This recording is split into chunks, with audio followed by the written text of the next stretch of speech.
కి స్వాగతం. అందరికీ నమస్కారం. జిల్లా అధ్యక్షులు గోవర్ధన్ రెడ్డి గారు క్లుప్తంగా కార్పొరేషన్లో జరుగుతున్నటువంటి అవినీతి గురించి కానీ అధికారులు ప్రవర్తిస్తున్నటువంటి అహంకారపూరితమైనటువంటి స్వభావాన్ని గోవర్ధన్ రెడ్డి గారు క్లుప్తంగా కూడా చెప్పడం జరిగింది. దానికి సంబంధించి నేను మీకు మరికొన్ని వివరాలు కూడా తెలియజేస్తాను. నేను నారాయణ గారు ప్రధానంగా ఇంకొక మాట కూడా చెప్పాలా, ఆయన చెట్లు నాటుతామంటే అది చూసి ఓర్వలేక మేము ఏదో కడుపు మండి చేస్తామన్నాం అని మాట్లాడతారు నారాయణ గారు ఎవరైనా మాట్లాడితే అర్థం ఉంటుంది. చదువుకున్నవారు, మీరు ఒక టీచర్గా పనిచేసిన వాళ్ళు, మీరు మాట్లాడుతున్నటువంటి తీరు, మీరు టెలికాన్ఫరెన్స్లో మాట్లాడినటువంటి తీరు చూస్తే బాధాకరం అనిపించింది. నెల్లూరు నగరానికి మిమ్మల్ని రెండోసారి మీరు మంత్రిగా ఉన్నారు మన జిల్లా నుంచి. ఈ నగరంలో హైయెస్ట్ మెజార్టీతో కూడా గెలిచినారు. చదువుకున్న వాళ్ళు, మేధావులు నెల్లూరులో ఉన్నారు. మరి మీరు మాట్లాడుతున్నటువంటి తీరు ఒకసారి నేను కూడా వినిపిస్తాను. దానికి ముందు ఒక మాట అది చెప్తా ఉన్నాం, మేము ప్రజల తరపున జవాబుదారీగా ఉండమని మాత్రమే కోరుకుంటా ఉన్నామే, కానీ ఇష్టారాజ్యంగా విచ్చలవిడితనంగా మీరు ప్రజల నుంచి, పేదల నుంచి ట్యాక్సుల రూపంలో హౌస్ ట్యాక్స్ కానీ వాటర్ ట్యాక్సులు కానీ ఈ పేరుతో దండినటువంటి డబ్బుల్ని మీ ఇష్టారాజ్యంగా మీరు పంచిపెడతారంటే చూసుకుంటూ ఊరుకునేది లేదు. మీరు కేసులు పెడతానంటున్నారు, బెదిరిస్తారు, ఇంకోసారి మాట్లాడితే అట్ట చేస్తూ ఉంటారు, ఇట్ట చేస్తూ ఉంటారు. ప్రజల కోసం పోరాడడానికి కానీ ప్రజల పక్షాన మాట్లాడడానికి కానీ దేనికైనా సిద్ధమని నారాయణ గారికి కానీ, నారాయణ గారు ఎవరితో మాట్లాడిస్తున్నారో వారందరికీ కూడా సవినయంగా తెలియజేస్తా ఉన్నాం. అటువంటి వాటన్నిటికీ కూడా ఆలోచించి వెనకడుగు వేసేదైతే ఎటువంటి పరిస్థితిలో ఉండదు. ఇకపోతే చెట్ల విషయంకి వచ్చేటప్పటికి, ఇంతకుముందు కూడా చాలా విషయాలు మాట్లాడుకున్నాం. చెట్ల విషయంకి వచ్చేటప్పటికి చెట్ల పేరుతో జరుగుతున్నటువంటి దోపిడీ అని మాత్రం స్పష్టంగా చెప్పగలం. ఇంతకుముందు కూడా చెప్పుకున్నాం, ఇప్పుడు గవర్నమెంట్ గారు కూడా చెప్తున్నారు. ఏ డివిజన్లో ఏ ఏజెన్సీకి, ఏ సబ్ కాంట్రాక్టర్కి ఎన్ని చెట్లు, ఎంత అమౌంట్స్ రిలీజ్ చేస్తున్నారు, ఎంత అమౌంట్ అన్నది కూడా స్పష్టంగా దీన్ని ఇంతకుముందు ప్రెస్ కాన్ఫరెన్స్లో కూడా మీకు ఇవ్వడం కూడా జరిగింది. మరలా కూడా ఈరోజు మీకు దానికి కాపీని ఇవ్వడం కూడా జరుగుతుంది. అయితే ఇక్కడ 2 పాయింట్స్. ఈ చెట్ల పేరుతో జరుగుతున్నటువంటిది ఏంటంటే, చెట్టు నాటడం రోజు వరకు ఒక ఎత్తు అయితే మెయింటెనెన్స్ పేరుతో ఇంకొక ఎత్తు. చెట్టు నాటడం వరకు వీళ్ళు సుమారుగా 5,000 రూపాయలని ఖర్చుల కింద చూపిస్తూ ఉన్నారు. ఆ తర్వాత చెట్ల మెయింటెనెన్స్ పేరుతో సుమారుగా 6,588 రూపాయలు, అంటే 7,000 రూపాయలు, అంటే మొత్తం మీద 12,000 రూపాయలు. అంటే ఇప్పుడు ఫస్ట్ పార్ట్ కంప్లీట్గా వస్తూ ఉంది. చెట్లు నాటడం పూర్తి కావడం జరుగుతూ ఉంది. చెట్ల మెయింటెనెన్స్ పేరుతో మరలా ఇంకొకటి. సో ఈ 2 అంశాలని మనం విడివిడిగా చూడాల్సి వస్తుంది. మొట్టమొదటిగా చెట్లు నాటడం మీద ఇప్పుడు గవర్నర్ నన్ను కూడా చూపించినారు. మీకు కొన్ని డివిజన్స్కి సంబంధించి వర్క్ ఆర్డర్స్ కానీ వీటన్నింటినీ కూడా ఒక్కొక్క డివిజన్కి ఎన్ని చెట్లు శాంక్షన్ చేసినారు, దానికి సంబంధించి ఎంత అమౌంట్ అవుతుంది, సుమారుగా 5,000 రూపాయలు ఒక్కొక్క డివిజన్కి సంబంధించి ఒక్కొక్క చెట్టుకి 5,000 రూపాయలని ఇక్కడ మనం ఈ వర్క్ ఆర్డర్స్ రూపంలో కూడా ఇవ్వడం కూడా జరిగింది. సో వీటన్నింటినీ తర్వాత ఇక్కడ అజెండా అంటే కార్పొరేషన్లో మీటింగ్స్ జరుగుతాయి, కార్పొరేటర్స్ అందరితో కూడా మీటింగ్స్ జరుగుతాయి. ఈ ఎజెండాలో కూడా వీళ్ళు ఏదైతే నేను ఇప్పుడు చూపించానో, ఇక్కడ ఏ డివిజన్స్ అయితే ఉన్నాయో, ఏ డివిజన్స్కి చెట్లు నాటడం వరకు 5,000 రూపాయలు ఖర్చు చేస్తూ ఉన్నారో, స్పెసిఫిక్గా ఇక్కడ దేనికి ఎంతని కూడా మెన్షన్ చేస్తున్నారో, వీటన్నింటినీ కూడా అప్రూవల్ తీసుకున్నటువంటి పరిస్థితులు కూడా ఉన్నాయి. అదే సేమ్ డివిజన్స్కి అదే అమౌంట్కి ప్రతి డివిజన్కి కూడా అప్రూవల్ తీసుకున్నటువంటిది. దీన్ని కార్పొరేషన్ సర్వసభ్య సమావేశంలో అజెండాలో పెట్టి వీటన్నింటికి కూడా అప్రూవల్ తీసుకోవడం కూడా జరిగింది. ఇవి వాస్తవాలు, మీరు దాచిపెడితే దాచేటి కాదు. అంటే ఒక్కొక్క చెట్టు మీద చెట్టు నాటే రోజు వరకు కూడా 5,000 రూపాయలు ఖర్చైన వర్క్ ఆర్డర్స్లో కానీ, అదేవిధంగా మీరు తీసుకున్నటువంటి అప్రూవల్స్లో కూడా స్పష్టంగా కూడా ఉంది. అయితే నిన్నటి రోజున నారాయణ గారి ఆఫీస్ నుంచి మెసేజ్లు వెళ్ళినాయి చాలామందికి. ఏమనంటే ఒక్కొక్క చెట్టుకి 3,750 నుంచి 4,000 రూపాయలు ఖర్చు అయింది. ఈ మెసేజ్లు వెళ్ళినాయి. ఇప్పుడు కూడా అందరూ వాట్సాప్లో ఉన్నాయి. ఇవన్నీ కూడా మీరు అందరూ కూడా ప్రతి డివిజన్ నుంచి 10 మందికి తక్కువ లేకుండా వీడియోలు పెట్టండి అని చెప్పి వాళ్ళు మెన్షన్ చేసింది. ఏంటంటే ఒక్కొక్క చెట్టుకి టోటల్గా 3,750 నుంచి 4,000 రూపాయలు ఖర్చు అవుతుందని చెప్పి వాళ్ళు మెన్షన్ కూడా చేయడం జరిగింది. అదేవిధంగా నిన్న మొన్న ఒక ఆయన ఇది ప్రెస్ మీట్ పెట్టి కూడా చెప్పాడు, 3,900 రూపాయల దాకా ఖర్చు అవుతుంది అని చెప్పారు.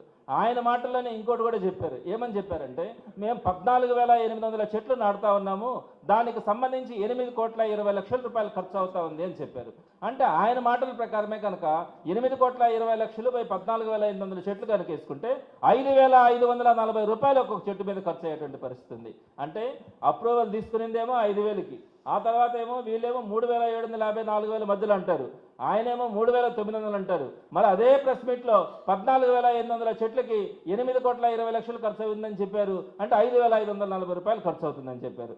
అదే నిన్న నారాయణ గారు యాక్ట్కి సంబంధించి ఒక ఒక ఒక మీడియాకి సంబంధించి ఆయన ఒక ప్రెస్ నోట్ పంపించి దానికి ఆయన సంబంధించినటువంటి ఓఎస్డి మొత్తం వాట్సాప్ గ్రూప్స్లో పెట్టినటువంటిది దమ్మున్న నాయకుడు అదిరిపోయే ప్లాన్ అని చెప్పి మేము 10,000 చెట్లు నాటుతున్నాం, 5 కోట్ల రూపాయలు ఖర్చు అయిందని చెప్పి నిన్న ఒక ఛానల్లో వారు ప్రెస్ నోట్ పంపించడం కానీ అదేవిధంగా వారు మెసేజెస్ పెట్టడం కూడా 10,000 చెట్లకి 5 కోట్ల రూపాయలని ఒక్కొక్క దగ్గర ఒక్కొక్క మాట. అంటే అబద్ధం నిజమైతే ఎప్పుడు ఎవరు ఎక్కడైనా కూడా ఒకటే చెప్తారు. అబద్ధం చెప్పేటట్లయితే పూటకు ఒక అబద్ధం చెప్తారు, మనిషికి ఒక అబద్ధం చెప్తారు. ఎందుకంటే వాస్తవం అనేది ఇక్కడ పేపర్ల మీద ఉంటే ఆ పేపర్ల మీద ఉన్నది కాబట్టి ఎవరైనా ఆ పేపర్ ఇచ్చి ఇదిగో వర్క్ ఆర్డర్లో 3,700 ఉంది, లేదా 3,900 ఉంది, లేదా 4,000 ఉంది, ఈ వర్క్ ఆర్డర్ ప్రకారం మేము అన్ని కూడా పనులు చేయించినామని చెప్పడానికి మీ దగ్గర ఆ పేపర్ కనుకుంటే ఎవడైనా కూడా ఆ పేపర్ను చూపించి ఇంత అమౌంట్ అని చెప్పగలరు. అలా కాకుండా ఈరోజు ప్రతి ఒక్కరు కూడా ఒక్కొక్కరు ఒక్కొక్క మాట మాట్లాడుతున్నటువంటి పరిస్థితి. ఈరోజు నారాయణ గారు టెలికాన్ఫరెన్స్ పెట్టి కూడా మరలా 10,000 చెట్లు 5 కోట్ల రూపాయలు అవుతా ఉంది. నేను మున్సిపల్ కార్పొరేషన్ ఫండ్స్ నుంచి ఇద్దామనుకొని టెండర్లు కూడా పిలవమన్నాను, కానీ అంత అమౌంట్ అనేటప్పటికీ మొన్న భయపడి మళ్ళీ దాన్ని సిఎస్ఆర్ ఫండ్స్ కింద ఇవ్వాలనుకుంటున్నాను. సిఎస్ఆర్ ఫండ్స్ కిందే కాదు నా సొంత నిధుల నుంచి కూడా ఇస్తానని చెప్పి ఈ రోజు మాట్లాడినటువంటి మాట కూడా నేను మీకు వినిపిస్తాను. మీరు ఒక్కసారి చూడండి. ఆయన ప్రతిపాదనలు పెట్టి అప్రూవల్స్ తీసుకొని అన్నీ తీసుకొని మొన్నటి నుంచి నేను మనసు మార్చుకున్నాను, సిఎస్ఆర్ ఫండ్స్ కింద నేను ఇవ్వాలనుకుంటున్నాను, లేదనుకుంటే సొంత నిధుల కింద కూడా ఇవ్వాలనుకుంటున్నానని చెప్తే దీన్ని ఏమంటారన్నది ఈరోజు నగర ప్రజలు కూడా ఆలోచించుకోవాల్సిన అవసరం ఉంది. అదేవిధంగా కమిషనర్ గారు ఒక ఛానల్కి సంబంధించి 2 days బ్యాక్ ఆయన కమిషనర్ వాళ్ళ ఆఫీస్కి పిలిపించుకొని ఒక ఇంటర్వ్యూ ఇచ్చినారు. ఆ ఇంటర్వ్యూలో ఆయన చెప్పింది ఏంటంటే అందరూ కూడా అబద్ధాలు చెప్తా ఉన్నారంట, ఈ కమిషనర్ గారు ఒక్కడే సత్యవంతుడు అన్నట్టుగా చెప్పినాడు. ఏం చెప్పినాడు? ఒక్కొక్క చెట్టుకి 3,500 నుంచి 4,000 రూపాయలు ఖర్చు అవుతా ఉంది, ఇప్పటి వరకు కార్పొరేషన్ నిధులు ఒక్క రూపాయి కూడా ఇవ్వలేదని చెప్పాడు. ఇప్పటి వరకు కార్పొరేషన్ నిధులు ఇవ్వలేదన్నాడు. మీరు ఒక్కసారి ఆ వీడియో కూడా చూసుకోవచ్చు, నా దగ్గర కూడా ఉంది, ప్లే చేసి కూడా చూపించగలను. అయినా కూడా నేను ఒకటి చెప్తాను, ఒక దగ్గర ఏమో 5,000 అంటారు, ఒక ఆయన ఏమో 3,900 అంటాడు, ఇంకొకరేమో 3,500 అంటారు, మీరేమో 3,500 నుంచి 4,000 అంటారు. అంటే ఒక కాంట్రాక్ట్ కొన్ని కోట్లకు సంబంధించినటువంటి కాంట్రాక్ట్ జరిగేటప్పుడు స్పెసిఫిక్గా ఒక వర్క్ ఆర్డర్ కానీ దానికి సంబంధించినటువంటి ప్రాసెస్ కానీ రెడీ చేసుకొని పనులు చేయించాలన్నా పర్లేదా? ఈ రోజుని కూడా మీరు 3,500 నుంచి 4,000 అవుతుంది, ఇంకోటి అవుతుంది అని చెప్పి చెప్తా ఉన్నారంటే కొంచెమైనా మీరు ఆలోచిస్తూ ఉన్నారా? ఎంత మోసం చేస్తూ ఉన్నారు జనాల్ని. ఈ రోజుని కూడా మీరు క్లారిటీ లేకుండా పనులన్నీ పూర్తి చేస్తున్నారు కదా. మేము అడిగేది అవినీతి గురించే కదా, దాని గురించే కదా, చెట్ల పేరుతో మీరు ఎంత దోపిడీ చేస్తూ ఉన్నారో కదా మేము మాట్లాడుతూ ఉండేది. మీరు మా మీద కేసులు పెడతామంటారా? ఇదే విధంగా ఇంకో చెప్తా ఉన్నాను, ఇది ఒకసారి మరి అందరూ కూడా ఆలోచించుకోవాలా. ఒక జవాబుదారీతనం లేకుండా ఇష్టం వచ్చినట్టుగా ఇష్టం వచ్చిన రీతిలో ఒక్కొక్కరు మాట్లాడడం కానీ ఈ రోజుకి కూడా మీ దగ్గర ఒక స్పష్టమైనటువంటి ఆన్సర్, ఎన్ని చెట్లు నాటుతా ఉన్నాం, ఒక్కొక్క చెట్టుకి ఎంత ఖర్చు అవుతా ఉంది, ఆ చెట్టు జనరల్ ఫండ్స్ నుంచి వాడుతున్నారా, సిఎస్ఆర్ ఫండ్స్ నుంచి వాడుతున్నారా, సొంత నిధుల నుంచి వాడుతున్నారా, ఒకవేళ అన్నిటి నుంచి వాడే పనితే దేని నుంచి ఎంత వాడతారో కూడా ఈ రోజుకి కూడా తెలియకుండా మీరు పనులు ఏ విధంగా పూర్తి చేస్తారన్నది నారాయణ గారు సమాధానం చెప్పాల్సినటువంటి అవసరం ఉంది. మీరు ఈరోజు చెప్తారు నేను సొంత డబ్బులు ఇస్తాను, మునిగిపోయినారు కాబట్టి స్టేట్ వైడ్గా మీరు అన్పాపులర్ అయినారు కాబట్టి స్టేట్లో కూడా మీకు సంబంధించి ఇష్యూ డిస్కషన్ వచ్చింది కాబట్టి ఈ రోజు మీరు సొంత నిధులైనా ఇచ్చేసి ఈ బురద నుంచి నేను బయటపడాలని మీరు ఈరోజు మాట్లాడితే అసలు మీరు ఆలోచన విధానం ఏ విధంగా ఉంది, ఈ విధంగా చేయడం అన్నది కరెక్టా కాదని చెప్పి తెలియజేస్తా ఉన్నాను. అదేవిధంగా ఇంకొకటి మెయింటెనెన్స్కి సంబంధించి కూడా ఇక్కడ ఒక డివిజన్కి సంబంధించి 1,800 చెట్లకి 1,24,00,000 అంటే 6,880 రూపాయలు. ఇది ఇప్పుడు మెయింటెనెన్స్ స్టార్ట్ కావాలా? ఇప్పుడేం చెప్పబోతారు? దీన్ని మేము ఇవ్వము, మేము ఇవ్వలేదు, ఇవ్వాలనుకోవట్లేదు, దీని మళ్ళీ మేము సిఎస్ఆర్ నుంచి తెస్తాం లేదా నా సొంత నిధుల నుంచి ఇస్తామని చెప్తారు. అంటే అది కలిపి 12,000 రూపాయలు ఖర్చు అవుతా ఉందని చెప్తా ఉన్నాం. దీనికి సంబంధించి ప్రతిదీ కూడా మేము చూపించే మాట్లాడడం కూడా జరిగింది. సో ఇకపోతే ఇన్ని అబద్ధాలు చెప్పడం, ఇన్ని చేయడం కూడా నారాయణ గారికి ఒక జవాబుదారీతనం లేకుండా ఆయన ఒక ప్రెస్ మీట్లు పెట్టించడం కానీ ఇవన్నీ కూడా జరుగుతూ ఉన్నాయి. నేను ఇంకొక విషయం కూడా చెప్తా ఉన్నాను. విఆర్ కాలేజీ గురించి ఇంతకుముందు గోవర్ధన్ రెడ్డి గారు కూడా చెప్పినారు. ఏమని? విఆర్ కాలేజీ ఏ ఉద్దేశంతో స్టార్ట్ చేసినారు? విఆర్ హై స్కూల్ని బిఆర్ హై స్కూల్ అది పాతబడిపోయింది, దాన్ని రెనోవేషన్ చేయాలా. మీరందరూ సాక్ష్యమే కదా, 15 కోట్ల రూపాయలు సిఎస్ఆర్ నిధులు తెచ్చి దాన్ని డెవలప్ చేస్తానని చెప్పి నారాయణ గారు ఆ రోజు చెప్పినారు కదా. ఈ మాట వాస్తవమా కాదా? సిఎస్ఆర్ నిధులని చెప్పినారా లేదా? సిఎస్ఆర్ నిధులతోనే దాన్ని స్టార్ట్ చేస్తామని చెప్పినారా లేదా? దాన్ని కార్పొరేషన్కి ట్రాన్స్ఫర్ చేసేటప్పుడు చాలా సమస్యలు ఉంటాయి. ఎందుకంటే టీచింగ్ ఫ్యాకల్టీ దగ్గర నుంచి అవన్నీ కూడా శాంక్షన్ చేయించుకోవాలంటే ఇబ్బందికర ఉన్నటువంటి పరిస్థితులు. దాన్ని 7 ఏళ్లలోనే కనుక కంటిన్యూ చేస్తే చాలా ఈజీ ప్రాసెస్ కూడా ఉండేది. లేదా గవర్నమెంట్ సెక్టర్లోనే స్టార్ట్ చేయాలా. దాన్ని తీసుకొని వచ్చి కార్పొరేషన్కి పెట్టి కార్పొరేషన్కి ఒక గుదిబండలాగా మీరు తయారు చేస్తారు. అదేవిధంగా గవర్నమెంట్ కనుక గవర్నమెంట్ నుంచి మనకు ఫండ్స్ వచ్చేదానికి అవకాశం ఉంటుంది. మీరేం చెప్పారు? 15 కోట్ల రూపాయలు సిఎస్ఆర్ ఫండ్స్ నుంచి తెస్తానని చెప్పి మీరు 5 కోట్ల రూపాయలని మీరు మొత్తం మీద అప్రూవల్ అంటే కమిషనర్ కానీ మేయర్ కానీ వీరందరూ కూడా సైన్ చేయడం కానీ, దీనికి సైన్ చేసిన తర్వాత అజెండాలో పెట్టి మీరు దానికి అప్రూవల్ కూడా తీసుకున్నారు. ఈ అజెండాలో పెట్టినటువంటిది కూడా మీకు కాపీలు కూడా ఉన్నాయి. నేను వీటిల్లో కూడా మీకు చూపిస్తాను ఏ విధంగా దీనికి సంబంధించి పర్మిషన్స్ తీసుకున్నారు. ఈ చదువుకునే విద్యార్థులకు సంబంధించి క్లాస్ రూములు, బెంచీలు, స్మార్ట్ స్క్రీన్లు, లైబ్రరీ, ల్యాబొరేటరీ, ఈ ర్యాక్లు ఏర్పాటు చేయడం, వీళ్ళకి సంబంధించినటువంటి భోజనాలు కానీ వీటన్నిటికి కూడా 5 కోట్ల రూపాయలు కావాలని చెప్పి ఆ స్కూల్కి సంబంధించి డెవలప్మెంట్ కోసం కమిషనర్ కానీ మేయర్ కానీ సంతకాలు పెట్టి వీటన్నిటిని కూడా అప్రూవల్ తీసుకోవడం కానీ, దీనికి సంబంధించి అజెండాలో కూడా పెట్టి 5 కోట్ల రూపాయలని అప్రూవల్ తీసుకోవడం కూడా జరిగింది. వీరు సిఎస్ఆర్ ఫండ్స్ కింద అన్నారు కదా 15 కోట్ల రూపాయలు వస్తుందని. అదేవిధంగా వ్యాన్స్కు సంబంధించి కూడా ఇంకొక 5 కోట్ల రూపాయలు కావాలన్నారు. ఎక్కడ కూడా వ్యాన్స్కు సంబంధించి 50 లక్షలు అంటే ఒక్కొక్క వ్యాను. ఎవరైనా కూడా మ్యాక్సిమం 30 లక్షలు 32 లక్షలకి వీరు ఇచ్చినటువంటి కొటేషన్లో వస్తాయి. కానీ 10 వ్యాన్లని 5 కోట్ల రూపాయలు 50 లక్షల రూపాయల లెక్కన అదేమంటే బెంజ్ వెహికల్స్ కొంటాడంట. బిఆర్ హై స్కూల్కి బెంజ్ వెహికల్స్ కొంటాము 5 కోట్ల రూపాయలు అంటే దానికి ఒక 5 కోట్లు, దీనికి ఒక 5 కోట్లు, మొత్తం 10 కోట్ల రూపాయలు మీరు శాంక్షన్ చేసుకుంటామన్నప్పుడు ఆ రోజు రద్దు చేస్తే మీరు వెంటనే దాన్ని యూటర్న్ తీసుకొని దీన్ని విత్డ్రా చేయకుండా గమనున్నారు. మీరు ఆర్డర్స్ అప్రూవల్ తీసుకున్నారు. అదేవిధంగా కౌన్సిల్లో కూడా పెట్టి రెజల్యూషన్ అవన్నీ కూడా పాస్ చేయించడం జరిగింది. మరి సిఎస్ఆర్ నిధులని ముందుగా చెప్పి ఆ తర్వాత 10 కోట్ల రూపాయలు మీరు కార్పొరేషన్ నుంచి తీసుకోవాలని మీ ఆలోచన ఏ విధంగా సరైందంటారు? ఆ రోజు మేము మాట్లాడిన తర్వాత ఇవన్నీ బయట పెట్టిన తర్వాత మీరు కార్పొరేషన్ జనరల్ ఫండ్స్ నుంచి నేను తీసుకోనని చెప్పి మళ్ళీ యూటర్న్ తీసుకున్నారు. దీనికి నేను ఒకటే చెప్తా ఉన్నాను, ఇది అవినీతి కాదు.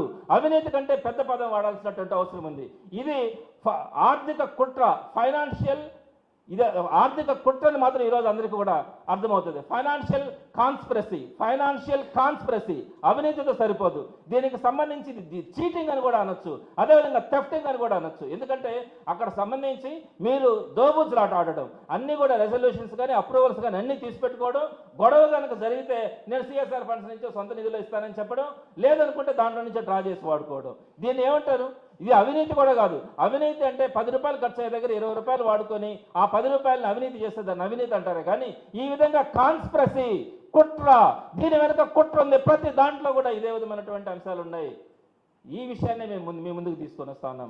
ఈ రోజు మీరు చెట్లకు సంబంధించి ఏదైతే ఉందో దానికి సంబంధించి అన్ని అప్రూవల్స్ ఎందుకు తీసుకున్నారు? జనరల్ ఫండ్స్ నుంచి కూడా మేము తీసుకుంటామని ఆ రోజు అక్కడ రాశారు కదా, సిఎస్ఆర్ కానీ లేదా జనరల్ ఫండ్స్ అని కానీ.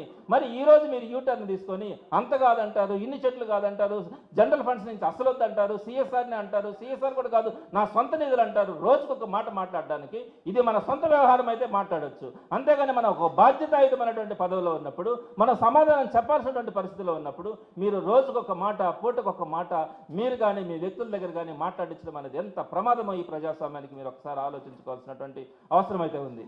అదేవిధంగా ఇంకోటి కూడా చెప్తా ఉన్నాను, దీనికి సంబంధించి మా దగ్గర ఒక లీడర్, వైఎస్ఆర్సీపీలో లీడర్, ఒక మైనారిటీ లీడర్ దీనికి సంబంధించినటువంటి ఒక వీడియో పెట్టాడు. ఈ చెట్లు ఈ విధంగా నాటుతా ఉన్నారు, దీంట్లో కొంత మనకి ప్రజాధనం వృధా అవుతుందని చెప్పి ఆయన ఒక వీడియో పెడితే మీరు ఒక్కసారి అర్థం చేసుకోండి.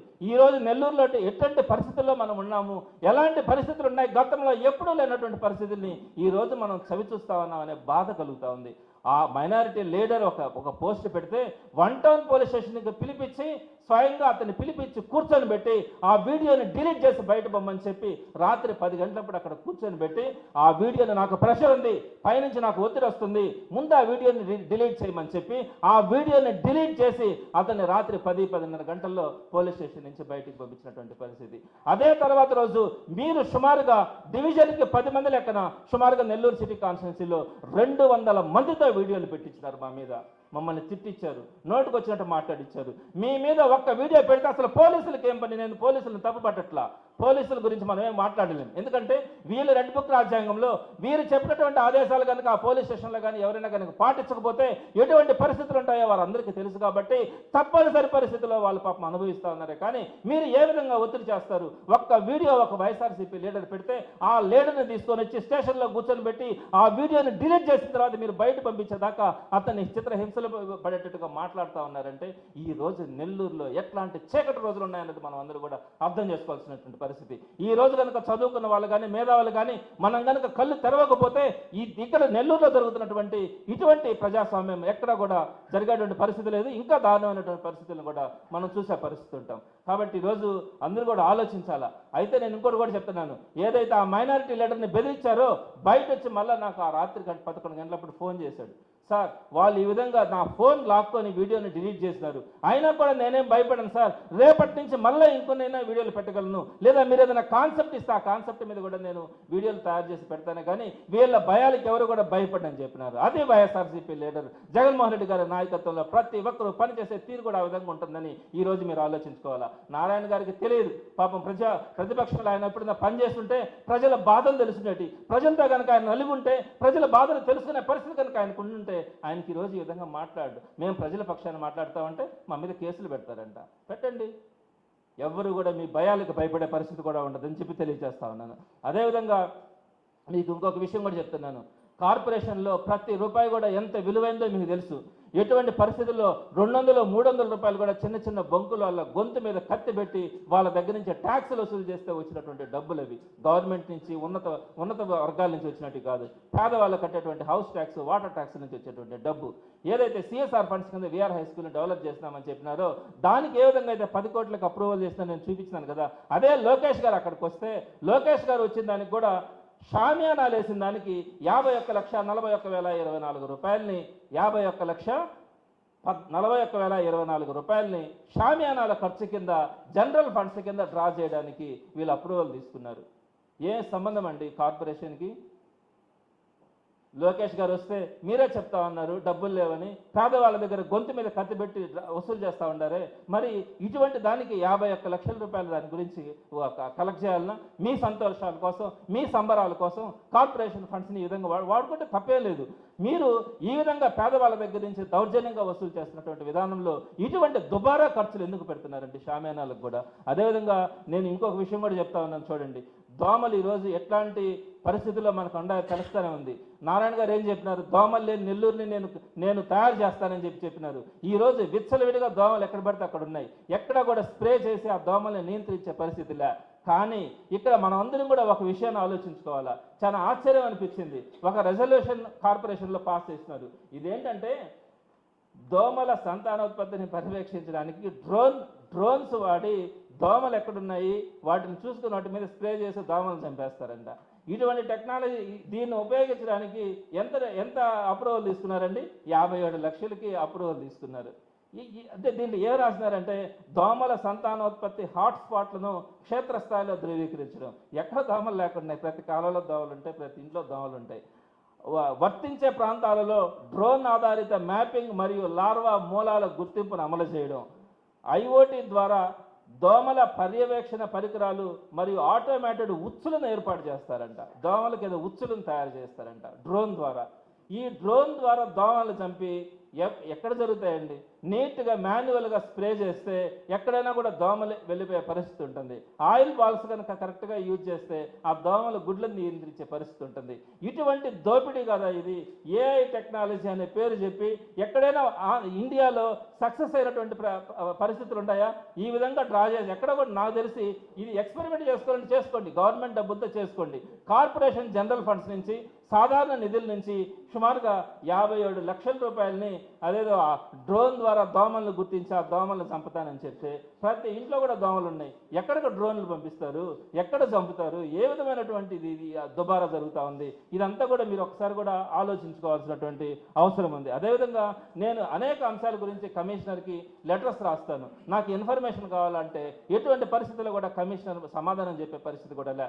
ఇక్కడ నేను విఆర్ హై స్కూల్ గురించి కూడా మీరు 15 కోట్లు అంటున్నారు, 10 కోట్లు మీ దగ్గర నుంచి రిలీజ్ చేయడానికి మీరు అన్ని కూడా అప్రూవల్స్ తీసుకున్నారు. మరి దానికి సంబంధించి ఒక డిపిఆర్ ఉండాలి కదా. అంటే దేనికి దేనికి ఎంత ఖర్చు పెట్టాలనుకుంటా ఉన్నాము, ఆ ఖర్చుని ఏ విధంగా మీరు భర్తీ చేస్తారు, జనరల్ ఫండ్స్ నుంచి చేస్తారా, సిఎస్ఆర్ నుంచి చేస్తారా, నారాయణ గారి నుంచి చేస్తారా అనేది డిపిఆర్ ఒకటి ఉండాలి కదా, మీ దగ్గర ఒక ప్రాజెక్ట్ అనేది తయారు చేసుకోవాలి కదా. అంటే మా దగ్గర డిపిఆర్ లేదని చెప్పి సమాధానం ఇస్తాడు.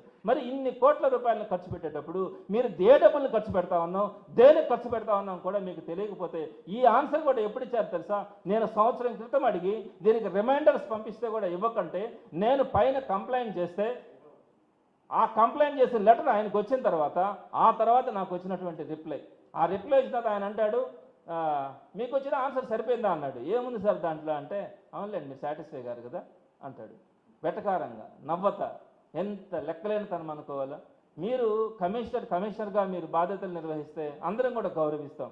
అంతేగాని ఈరోజు ఎవరైతే ఎమ్మెల్యేలు కానీ లేకుంటే మంత్రులు కానీ ఉన్నారో ఈరోజు వాళ్ళు ఏదో ఒక ఆర్డర్స్ చెప్పి మీ దగ్గర పనులు చేయించుకున్న తర్వాత రేపు ఒక రోజున బాధపడేది మీరు ఈ ప్రజలే అని చెప్పి కూడా మీరు గుర్తుపెట్టుకోవాల్సినటువంటి అవసరం ఉంది. ఇలాంటి పరిస్థితుల్లో ఈరోజు మనం నెల్లూరులో గడుపుతా ఉన్నాం. ఎక్కడా కూడా దీనికి సంబంధించి ఇందాక కూడా మాట్లాడడం జరిగింది. నామినేటెడ్ వర్క్స్ గురించి నేను చెప్పినాను, విచ్చలవిడిగా నామినేటెడ్ వర్క్స్ జరుగుతూ ఉన్నాయని. నేను ఒక చిన్న అంశం గురించి నామినేటెడ్ వర్క్స్ గురించి ఒక డేటా తెప్పించుకున్నాను. నేను మీకు దీన్ని ఇస్తాను. ఇది 1300 నుంచి ఉన్నాయి. దీంట్లో ఒకే అంశం గురించి, అంటే ఇప్పుడు ఫర్ ఎగ్జాంపుల్ ఈ పెయింటింగ్స్ గురించి కోట్ల రూపాయలు ఖర్చు పెడుతున్నారండి. ఈ ఫ్లైఓవర్కి సంబంధించి పైన పెయింట్లు వేస్తున్నారు కదా, ఒక పక్క నుంచి ఎత్తుకొని వస్తూ ఉంటే ఒక పక్క నుంచి వెలిసిపోతూ ఉంటాయి. దీనికి సంబంధించి క్రోర్స్లో ఖర్చు అవుతూ ఉంది. దీనికి సంబంధించి అయితే ఒకే పనిని 5 లక్షల కంటే తక్కువ ఉంటే నామినేషన్ కింద ఇవ్వచ్చు వర్క్ అని, అంతకంటే పైన అయితే టెండర్ కింద ఇవ్వాలా. మీరేం చేస్తారు, 1 కోటి రూపాయలు వర్క్ అని అంటే ఆ 1 కోటి రూపాయలను 20 ముక్కలు చేసి ఈ పిల్లర్కి కింద భాగానికి ఇంత, పై భాగానికి ఇంత, మధ్యలో భాగానికి ఇంత, వెనకేసిన దానికి ఇంత, ముందేసిన దానికి ఇంత అని చెప్పి దాన్ని ముక్కలు చేసి ఒకే వ్యక్తికి ఇవ్వడం. వేరు వ్యక్తులకు ఇచ్చినా పర్వాలే, ఆ ముక్కలన్నీ కూడా ఒకరికే ఇవ్వడం. ఈ ముక్కలన్నింటినీ కూడా పెద్ద అమౌంట్స్ని కూడా మీకు సంబంధించిన వ్యక్తులకి కొన్ని కోట్ల రూపాయలు ఇచ్చేటువంటి పరిస్థితి. ఇలాంటి లిస్టులో నా దగ్గర మొత్తం దాంట్లో ఎక్కడ ఏమేమి జరుగుతూ ఉన్నాయి అనేది కూడా ఉంది. ఇటువంటి పరిస్థితుల్లో నారాయణ గారు సమాధానం చెప్పాల్సినటువంటి పరిస్థితి ఉంది. ఇకపోతే ఫైనల్గా నేను ఈ చెట్ల గురించి అయితే మీకు ఫైనల్గా ఒక మాట చెప్తాను. ఈ ఎండల్లో చెట్లు వేసేటువంటి పరిస్థితుల్లో ఏ రాష్ట్రంలో ఎక్కడ కూడా ఉండదు. నెట్ట నిలువున ఎండలు ఉంటే ఈ ఎండల్లో చెట్లు వేసి ఆ చెట్లు మాడిపోతూ ఉంటే కడుపు మండిపోతూ ఉందండి. పైపెచ్చు వాటిల్ని మేము చంపామని చెప్పి మాట్లాడారు. ఎంత దుర్మార్గమైన మాట. ఎవడైనా మనిషిగా ఉన్నవాడు అట్లాంటి ఆలోచనలు చేస్తారా? మీరు ఈ ఎండల్లో వేయడమే మీ తప్పు. మీరు ఒకసారి ఆ ప్లేస్ వేసి చూపిస్తాను, జస్ట్ ఒక 2 minutes దీనికి సంబంధించి వీడియో చేయమా. 2వ నెంబర్ వీడియో నుంచి సరే, ప్లాంట్స్ ఏ విధంగా 2వ నెంబర్ నుంచి ఎట్లా చూడండి మీరు, వరుస పెట్టి ఎక్కడ కూడా అన్ని వీధుల్లో కూడా చెట్లు మాడిపోతూ ఉన్నాయి.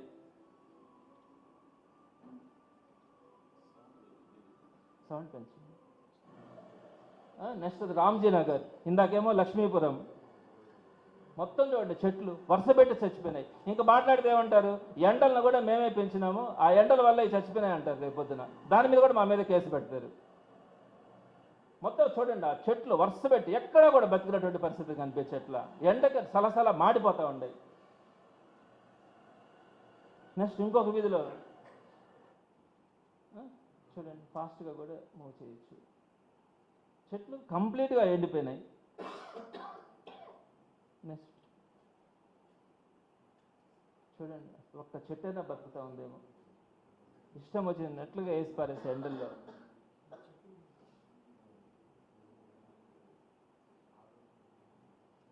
దారుణమైనటువంటి పరిస్థితులు.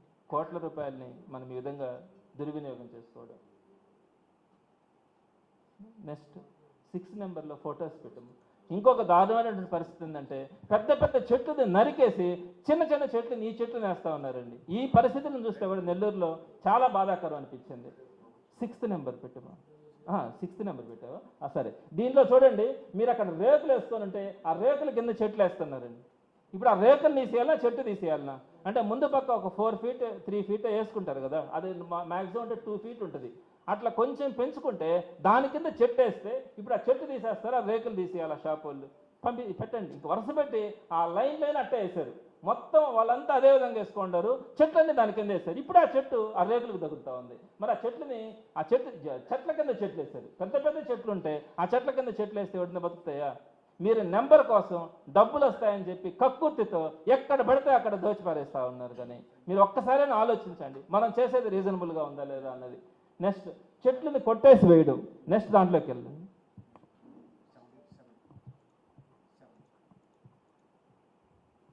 చూడండి, పెద్ద పెద్ద చెట్లను కొట్టేసి వీళ్ళు మళ్ళీ కొత్తగా చెట్లు వేస్తామంటారు.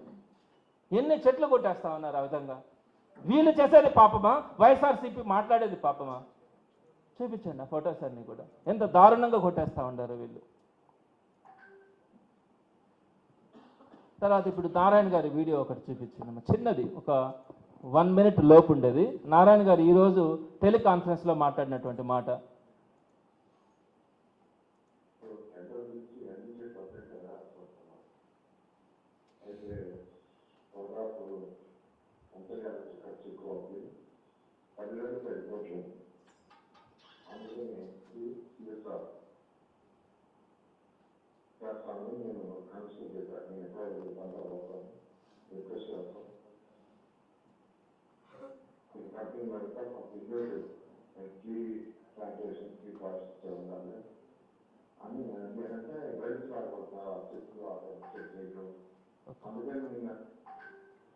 ఆయన చెప్పింది ఏంటంటే, టెండర్లకు వెళ్ళాలనుకుని మొత్తం ప్రాసెస్ అంతా చేసాము, కానీ అమౌంట్ ఎక్కువ అవుతుంది కాబట్టి నిన్న మొన్నటి నుంచి మేము దీన్ని సిఎస్ఆర్ కిందకి మార్చాలనుకుంటున్నామని చెప్పి మాట్లాడారు. కంటిన్యూ చేయండి.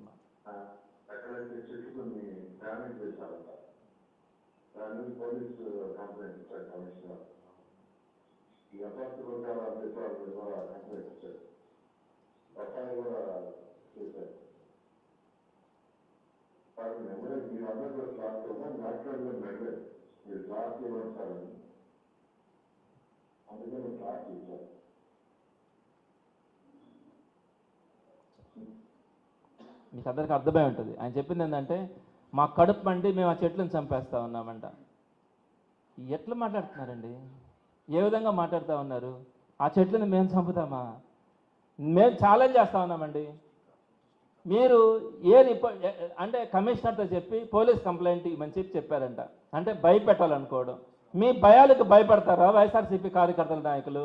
అంటే మీరు కంప్లైంట్ ఇస్తే, కమిషనర్ని ఒక కంప్లైంట్ ఇవ్వమంటే ఆ చెట్లు చచ్చిపోయిన దానికి వైఎస్ఆర్సీపీ కారణం అని చెప్పి మీరు కంప్లైంట్ ఇచ్చి జైలులో పెట్టించాలనుకుంటే అంతకంటే పాపం కూడా మీకు ఇంకోటి ఉండదు. మీకు మేము చెప్తా ఉన్నాం, మీరు తప్పకుండా కేసులు పెట్టుకోండి. మీ దగ్గర అధికారం ఉంది కదా, మొత్తం సీసీ కెమెరాస్ కింద మీరు ఎన్ని కోట్లు పెట్టినారో కూడా నా దగ్గర లెక్కలు ఉన్నాయి. మరి ఉంటాయి కదా మీ దగ్గర, చేసుకోండి. ఒకవేళ తప్పు మీరు చేస్తున్నా, ఇంకొకరు చేస్తున్నా, ఎవరు చేస్తున్నా ఆ తప్పుని తప్పే. ఎవరు చేస్తారండి? ఆ చెట్టుని ఎవరు చంపుతారు? వీళ్ళ మనస్తత్వం చూస్తూ ఉంటే వీళ్ళే ఎవరో ఒకరి దగ్గర డబ్బులు ఇచ్చినా కూడా ఏదైనా తప్పులు పాపాలు చేయించి ఆ పాపాలను కూడా వైఎస్ఆర్సీపీకి అంటకట్టడానికి కూడా తెగించేటువంటి బ్యాచ్ అని చెప్పి ఈరోజు మనకు అర్థమవుతా ఉంది. ఎవరైనా మాట్లాడతారండి అట్లా? చదువుకున్నాము, చెట్లను చంపుతారని ఆలోచిస్తే నిజంగా కూడా ఎవడన్నా తప్పు చేస్తుంటాడు అనుకుందాం, వాడు ఏ పార్టీ వాడో కూడా తీసేయండి. అదే పార్టీలకు అతీతంగా ఎవడో కూడా తప్పే అంటారు. మీరు కేసు పెట్టుకోండి, అరెస్ట్ చేసుకోండి. దాన్ని తీసుకొని చెప్పే పార్టీలకు అంటించడం కానీ అసలు ఏం జరిగిందండి? ఆ చెట్లు ఎందుకు చచ్చిపోతున్నాయి? మీరు ఒకసారి ఆలోచించుకోండి. అంతేగాని మీరు కమిషనర్ని కేసులు పెట్టమన్నాను, అసత్య ఆరోపణలు చేసిన వాళ్ళ మీద కూడా కేసులు పెట్టమన్నాను, జైలులో ఏమన్నాను అని చెప్పి మీరు మాట్లాడేస్తే ఆ మాటలకు భయపడి ఇళ్లలో కూర్చుంటామని కనుక మీరు భావిస్తే మీకు ప్రజాస్వామ్య విలువలు తెలియదని చెప్పి ప్రతి ఒక్కరు కూడా భావించేటువంటి పరిస్థితి. కాబట్టి ఇప్పటికైనా వాస్తవాలు తెలుసుకొని ఏదైతే జెన్యూన్గా మీరు ఏం చేయాలనుకుంటున్నారో దానికి సంబంధించినటువంటి ప్రాసెస్ కానీ పర్మిషన్స్ కానీ పద్ధతిగా తీసుకోమని చెప్పి మాత్రం నారాయణ గారికి తెలియజేస్తా ఉన్నాను.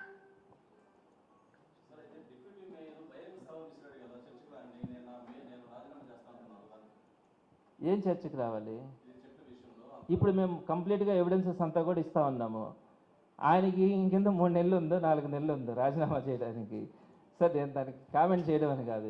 ఇప్పుడు మేము ఇచ్చినటువంటి ఆధారాలు కానీ రెజల్యూషన్స్ కానీ అన్నీ ఇస్తా ఉన్నాం. ఇప్పుడు నారాయణ గారిని రమ్మని చెప్పి నారాయణ గారి దగ్గర కూర్చుంటాం. నేను ఇప్పుడు నాకు నోటుకు వచ్చినట్టు నేను అబద్ధాలు చెప్తాను అంటే అక్కడికల్లా మేము వెళ్ళి కూర్చొని ఆన్సర్స్ చేయాలంటే అది సాధ్యం. మేము ఎవిడెన్సెస్ ఇస్తూ ఉన్నాము. అదేవిధంగా నారాయణ గారిని మాట్లాడమని చెప్పండి బహిరంగంగా, నారాయణ గారితో మాట్లాడడానికి సిద్ధం. మీరు ఏం చెప్తా ఉన్నారు? మీరు తెలివిగా చెప్తున్నారు. ఇప్పుడు దాకా అంటారు, ఇప్పుడు దాకా ఇంతే ఖర్చు అయింది, ఇప్పుడు దాకా జనరల్ ఫండ్స్ వాడలేదనే పదం వాడతారు. రేపొద్దున మెయింటెనెన్స్ పేరుతో దోపిడీ ఎంత జరుగుతుంది దానికి సంబంధించి కూడా మా దగ్గర ఉన్నాయి కదా. అది చెప్పరు. ఇప్పుడు దాకా ఏం వాడలేదు, ఇప్పుడు దాకా ఇంత ఖర్చు అయింది, 4,000 ఖర్చు అయింది, 5,000 ఖర్చు అయింది అని మాట్లాడతారు. సరే, మీరు జనరల్ ఫండ్స్ నుంచి వాడుకోవాలనే ఆలోచన మీరు లేనప్పుడు ఈ అప్రూవల్స్ అన్నీ ఎందుకు తీసుకున్నట్టు, ఈ ప్రాసెస్ అంతా ఎందుకు చేసినట్టు, ఎందుకు చేస్తున్నట్టు? విఆర్ హై స్కూల్ దగ్గర నుంచి ప్రతి అంశంలో కూడా ఇదే కదా జరుగుతూ ఉండేది.